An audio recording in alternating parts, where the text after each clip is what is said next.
94.3 my FM पर मैं हूँ विधि और अब हैप्पी कुछ नहीं लग रहा। डॉक्टर एपीजे अब्दुल कलाम हम सबको छोड़ के चले गए। माय एफएम के नागपुर के जो आरजे हैं अंकित, उन्होंने अब्दुल कलाम जी को एक ओपन लेटर लिखा है।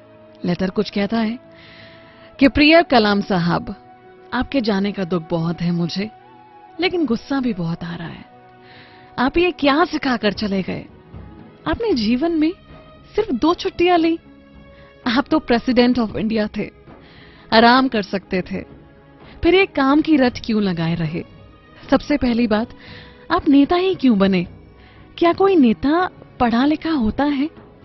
अगर आप प्रेसिडेंट ही बने तो ये रूल क्यों नहीं बना दिया कि अब से कोई अंगूठा छाप नेता नहीं बन सकेगा? जिस दिन नेता संसद में लड़ेंगे उनकी सैलरी काटी जाएगी और लेट आने वाले अफसरों की क्लास लगेगी। मुझे आपसे नाराजगी इस बात को लेकर भी है कि आपने देश को मिसाइल ही क्यों दी। ना हमारे पास आधुनिक हथियार होते और ना ही पड़ोसी देश हमसे जलते। आप एक बैग लेकर राष्ट्रपति भवन में पहुंचे थे और कार्यकाल खत्म होने के बाद एक बैग लेकर निकल गए, जबकि आपसे बाद वाले ट्रकों में सामान भरकर निकले थे। एमपी में तो चपरासी के घर से करोड़ों रुपए निकल रहे हैं और आप सिर्फ एक बैग लेकर निकले। ये क्या सिखा गए आप आने वाली पीढ़ी को? सादगी और शालीनता से किसका पेट भरा है साहब? लोगों को आपके जैसा सम्मान नहीं, सिर्फ पैसा चाहिए। एक और बात जो आपकी मुझे बहुत गलत लगती थी कि आपने कभी प्रेसिडेंट जैसा रौब नहीं जमाया। यहां पार्षद बनते ही नेता ऐसे मदमस्त हाथी की तरह चलता है कि उसे आसपास वाले दिखाई नहीं देते, लेकिन आपके लिए कोई ऊंची कुर्सी ही लगा दे तो आप नाराज हो जाते थे। छोटे बड़े का भेद तो आपको समझना चाहिए था ना। अब बात करते हैं आपकी कमाई की।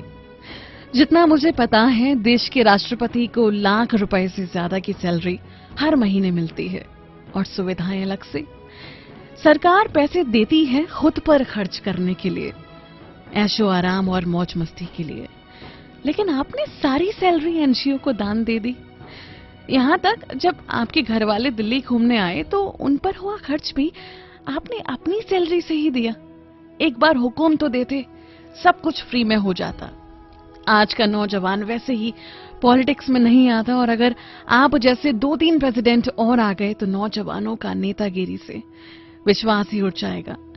मैंने ये भी सुना है कि आप सफलता का सारा श्रेय अपनी टीम या जूनियर्स को देते थे। अच्छा हुआ प्राइवेट कंपनी में नौकरी नहीं की, नहीं तो जल्दी निकाल दिए जाते और सब आप पर हंसते जैसे आपने कोई बड़ा गुनाह कर दिया हो।